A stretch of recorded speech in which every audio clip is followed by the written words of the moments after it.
di sebuah kota kecil bernama Tikrit, Irak. Pada tahun 532 Hijriah, lahirlah seorang anak dari keluarga bangsawan Kurdi. Namanya Salahuddin Yusuf bin Ayyub. Tak ada yang menyangka bayi kecil itu kelak akan menjadi pemimpin besar yang mengguncang dunia dan membebaskan Baitul Maqdis dari cengkeraman pasukan salib. Ayahnya, Najmuddin Ayyub, adalah seorang tokoh terhormat yang dikenal karena kebijaksanaan dan ketakwaannya. Di rumah yang sederhana namun penuh ilmu, Salahuddin kecil tumbuh dalam bimbingan penuh kasih, ditempa dengan nilai-nilai keislaman, adab, dan keberanian. Sejak kecil, ia telah menunjukkan kecintaan yang mendalam pada agama dan sejarah para pahlawan Islam.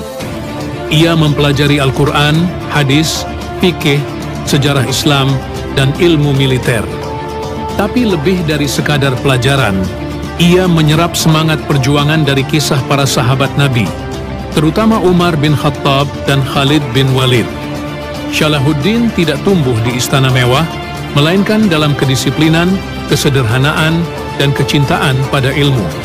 Ia terbiasa mendengar percakapan ulama dan pemimpin tentang keadaan umat, tentang perpecahan, dan tentang impian besar. Membebaskan tanah suci Al-Quds. Dalam diam, sebuah tekad mulai tumbuh di hatinya. Suatu hari, aku akan jadi bagian dari perjuangan itu. Waktu pun berlalu, dan Salahuddin memasuki masa muda. Allah takdirkan, ia berada di bawah bimbingan dua sosok luar biasa yang akan membentuk jiwanya. Syirkuh, pamannya yang gagah berani, dan Nuruddin Zanki, pemimpin adil yang disegani. Syirkuh adalah seorang panglima perang handal. Ia membawa Salahuddin ke dalam ekspedisi militer, mengenalkannya pada dunia medan tempur, siasat strategi, dan keberanian di medan laga. Dari Syirkuh, Salahuddin belajar untuk tidak takut menghadapi musuh dan untuk tidak ragu membela Islam walau harus mengorbankan nyawa. Sementara itu, dari Nuruddin Zanki, ia belajar sesuatu yang lebih dalam. Nuruddin bukan hanya seorang amir, tapi juga seorang ulama, ahli ibadah, dan mujahid sejati. Ia hidup dalam kezuhudan, menjadikan jihad sebagai proyek kehidupan, dan membangun umat bukan dengan ambisi pribadi, melainkan dengan keikhlasan.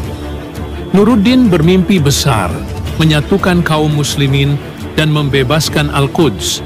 Ia tak sekadar berperang, tapi juga mempersiapkan generasi yang mampu mewujudkan cita-cita itu. Salahuddin menyimak, belajar, dan menyerap. Ia bukan pemuda yang mengejar kekuasaan.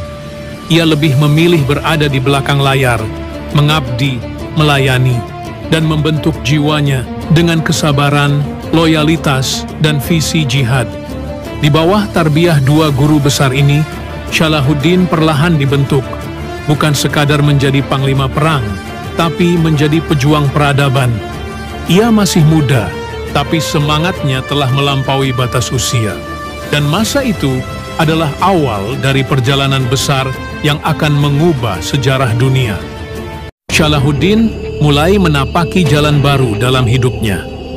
Setelah bertahun-tahun dibina oleh Nuruddin Zanki dan mendampingi pamannya, Asaduddin Syirkuh, kini ia turut serta dalam ekspedisi penting ke Mesir, sebuah negeri yang saat itu berada dalam kekacauan, dikuasai oleh dinasti Fatimiyah yang Syiah dan terancam oleh tekanan dari pasukan salib maupun kekuatan internal. Di bawah komando Syirkuh, pasukan Damaskus masuk ke Mesir, bukan hanya dengan senjata, tetapi juga dengan kecerdikan diplomasi. Mereka harus berhadapan dengan intrik politik yang rumit, pengkhianatan dari dalam, persekongkolan para pembesar istana, dan rakyat yang terpecah. Di tengah semua itu, Salahuddin menyaksikan langsung betapa kompleksnya medan perjuangan. Bukan sekadar perang fisik, tapi juga perang akal dan prinsip.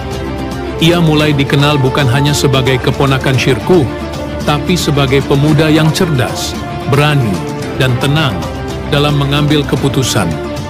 Ia belajar banyak di tengah ketegangan, menyimak setiap langkah para penguasa, dan mencatat dalam hatinya bahwa kepemimpinan bukan soal ambisi, tapi tentang kejelian, kejujuran, dan keteguhan. Setelah melewati sejumlah pertempuran dan diplomasi yang mendebarkan, akhirnya pasukan Damaskus berhasil mengokohkan pengaruhnya.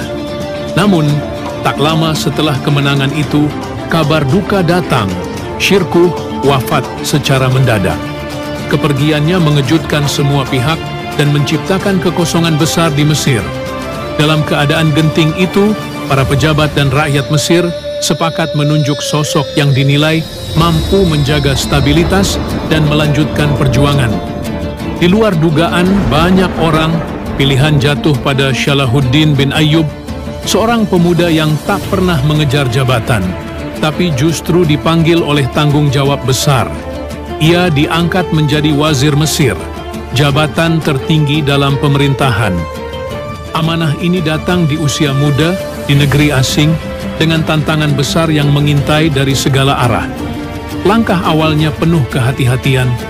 Ia masih berada dalam sistem dinasti Fatimiyah yang Syiah, sementara ia sendiri seorang Sunni. Tapi dengan kelembutan hati dan kebijaksanaan, Salahuddin mulai menata ulang sistem. Ia memberhentikan pejabat zalim, memperbaiki tata ekonomi, dan membuka keadilan untuk rakyat kecil. Namun, semua itu tidak terjadi tanpa ujian. Salahuddin dikelilingi oleh intrik, mata-mata, dan perlawanan diam-diam dari istana lama. Tapi ia tidak gentar. Ia sadar, ini bukan soal tahta, ini tentang amanah, tentang masa depan umat, dan tentang niat suci yang telah tertanam sejak masa kecilnya. Hari-hari itu menjadi titik balik. Di Mesir, seorang pemuda mulai membuktikan dirinya. Dari panglima muda, ia naik menjadi pemimpin. Dan dari kepemimpinan itulah, sejarah baru mulai ditulis. Setelah ditunjuk sebagai wazir tertinggi di Mesir, Salahuddin menghadapi tugas yang jauh lebih besar dari sekadar menjalankan pemerintahan. Ia memimpin di negeri yang telah lama berada dalam kekuasaan dinasti Fatimiyah yang menganut paham Syiah. Sedangkan ia sendiri adalah seorang Sunni, murid dari para ulama dan pejuang seperti Nuruddin Zanki. Namun Salahuddin bukan tipe pemimpin yang gegabah. Ia tak merombak segalanya secara frontal. Ia memilih jalan bijak, jalan pembaruan perlahan, namun pasti. Ia mulai dengan menumbuhkan rasa keadilan, memperkuat pelayanan pada rakyat kecil, dan memperbaiki sistem ekonomi yang timpang. Dalam diam, ia juga memperkuat barisan. Ulama-ulama Sunni mulai diberi ruang. Khutbah Jumat yang sebelumnya menyebut nama Khalifah Syiah perlahan diganti dengan menyebut Khalifah Abbasiyah di Baghdad. Semua dilakukan dengan strategi dan kesabaran. Hingga akhirnya pada tahun 1171, dinasti Fatimiyah resmi berakhir. Mesir kembali ke pangkuan Khilafah Abbasiyah. Bukan hanya kemenangan politik, tapi kemenangan akidah. Setelah itu, fokus Salahuddin beralih. Kini Mesir berada dalam tangannya, dan ia tak ingin negeri ini hanya menjadi simbol. Maka dimulailah fase kedua, membangun kekuatan. Ia membenahi militer, memperkuat angkatan laut, dan menertibkan sistem keuangan negara. Pajak zalim dihapus, pasar ditata ulang, dan rakyat mulai merasakan kehidupan yang lebih adil. Pejabat yang korup dicopot, orang-orang yang amanah dan berkompeten diangkat, para pemuda dididik dalam madrasah dan pelatihan militer. Tentu tidak semuanya berjalan mulus. Ada pemberontakan-pemberontakan kecil dari sisa loyalis Fatimiyah. Tapi Salahuddin dan pasukannya berhasil meredam semuanya dengan sigap. Dalam waktu yang singkat, Mesir bangkit. Dari negeri yang dulu penuh intrik, ini menjadi pusat kekuatan dan cahaya baru dunia Islam, siap menyatukan kekuatan umat dan menghadapi musuh-musuh yang lebih besar di masa depan.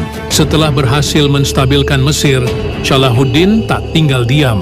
Ia tahu, tugasnya belum selesai. Masih ada luka lama yang belum disembuhkan. Baitul Maqdis, kiblat pertama umat Islam, masih berada dalam cengkeraman pasukan salib. Maka ia mulai menoleh ke arah Syam, ke arah tanah para nabi, ke arah pembebasan. Namun, jalan menuju ke sana bukanlah jalan yang mulus. Langkah pertama adalah menyatukan Syam di bawah satu kepemimpinan. Saat itu, wilayah Syam masih terpecah. Damaskus, Aleppo, Homs, dan lainnya berdiri sendiri-sendiri, bahkan kadang saling berseteru. Ini menjadi penghalang besar bagi cita-cita jihad yang menyeluruh. Maka, Salahuddin pun memulai perjalanan diplomasi dan pertempuran untuk menyatukan Syam. Di Damaskus, ia diterima dengan hormat. Rakyat mengingat nama pamannya, Shirkuh, dan kagum akan ketegasan serta kebijaksanaan Salahuddin. Ia tidak langsung merebut kekuasaan dengan pedang, tapi dengan keteladanan dan pelayanan. Salahuddin menjamin keadilan, memberantas korupsi, dan membangun kembali harapan rakyat. Persiapan besar pun dimulai. Ia membentuk dewan militer dan dewan ulama, karena baginya jihad bukan hanya pertempuran fisik, tapi juga gerakan spiritual yang harus tumbuh dari hati umat. Seruan jihad disebarkan ke berbagai penjuru negeri. Kepada para amir dan pemimpin daerah, ia mengirimkan surat. Mari kita satukan barisan, bukan demi kejayaan pribadi, tapi demi kehormatan Islam dan pembebasan Baitul Maqdis. Latihan militer ditingkatkan, logistik disusun dengan teliti, dan armada kavaleri diperluas. Pasukan cadangan mulai dibentuk dari kalangan pemuda. Di saat yang sama, Salahuddin tetap menjaga hubungan erat dengan rakyat, mengunjungi pasar, menghadiri majelis ilmu, dan mendengar keluhan rakyat dengan hati terbuka. Nama Salahuddin mulai bergema di setiap masjid dan madrasah. Ia bukan hanya seorang panglima, tapi juga simbol harapan umat. Di tengah ketegangan politik dan ancaman dari luar, ia berdiri teguh, menyatukan hati umat, dan bersiap untuk langkah berikutnya. Dan saat langit Syam mulai memerah oleh api ketegangan, satu tekad pun menguat dalam dadanya. Perjalanan menuju Hittin akan segera dimulai. Dari Menara Acre hingga Benteng Tiberias, kegelisahan mulai menyelimuti para pemimpin salib. Rumor demi rumor datang dari selatan tentang kekuatan besar yang bangkit, tentang seorang panglima yang tak bisa ditaklukkan, Salahuddin Al-Ayyubi. Ia bukan hanya menyatukan Mesir dan Syam, ia membangkitkan ruh jihad di seluruh negeri. Pasukan dari berbagai penjuru Islam mulai berdatangan, menyambut seruan suci untuk membebaskan Baitul Maqdis. Di kubu pasukan salib, suasana tegang. Raja Guy de Lusignan, Raymond dari Tripoli, dan para bangsawan Eropa berkumpul dalam kecemasan. Mereka tahu, jika dibiarkan, kekuatan Islam akan menelan seluruh wilayah mereka. Maka mereka sepakat, serang lebih dulu, sebelum Salahuddin menyerang. Tapi mereka tak sadar, mereka sedang masuk ke dalam skenario yang telah lama disiapkan. Juni 1187,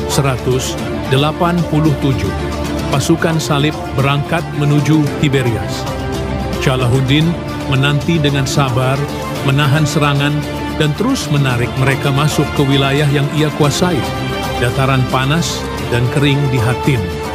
Matahari membakar, persediaan air menipis. Salahuddin menutup akses ke Danau Tiberias. Malam-malam yang gelisah tak membawa harapan, dan fajar menyambut mereka bukan dengan kedamaian, tapi dengan deru takbir dari segala penjuru. Hari itu, 4 Juli 1187, menjadi saksi kehancuran besar pasukan salib. Salahuddin memerintahkan serangan dari segala sisi. Pasukan Muslim bertempur dengan semangat jihad. Api membakar padang, panah menembus tenda, dan pedang membabat barisan musuh yang kelaparan dan kehausan. Pasukan salib porak-poranda. Guy de Lusignan ditangkap hidup-hidup. Raynald de Chatillon dihukum mati atas pengkhianatannya. Dan yang paling menyakitkan, salib suci yang selama ini mereka banggakan jatuh ke tangan Salahuddin. Hari itu, mereka tak hanya kalah, mereka kehilangan simbol, harapan, dan kepercayaan. Bagi dunia Islam, ini adalah pembalasan sekaligus pembuka jalan menuju pembebasan Baitul Maqdis. Setelah kemenangan gemilang di Hattin, jalan menuju Baitul Maqdis terbuka lebar. Pasukan salib kehilangan moral, kehilangan pemimpin, dan kehilangan kepercayaan diri. Di sisi lain, dunia Islam dipenuhi harapan. Nama Salahuddin menggema di setiap mimbar dan majelis. Salahuddin tidak terburu-buru. Ia memilih untuk menaklukkan kota-kota penting di sekitar Yerusalem terlebih dahulu. Acre, Nablus, Jaffa, dan Hebron. Seperti membangun pagar keliling, ia ingin memastikan tak ada bala bantuan yang bisa masuk ke kota suci itu. Di dalam Baitul Maqdis, ketegangan memuncak. Rakyat sipil dicekam ketakutan. Pasukan salib yang tersisa mencoba bertahan dengan harapan tipis.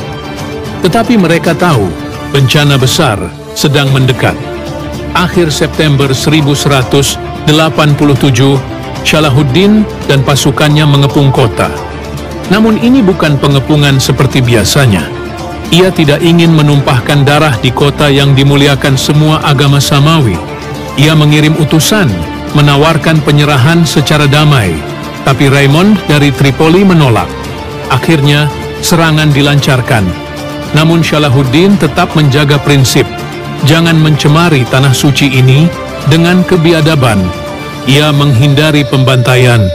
Ia ingin kemenangan ini menjadi contoh keadilan Islam, bukan sekadar balas dendam. Setelah beberapa hari perlawanan, pemimpin salib dalam kota, Balian dari Ibelin, menyadari situasi tak bisa diselamatkan.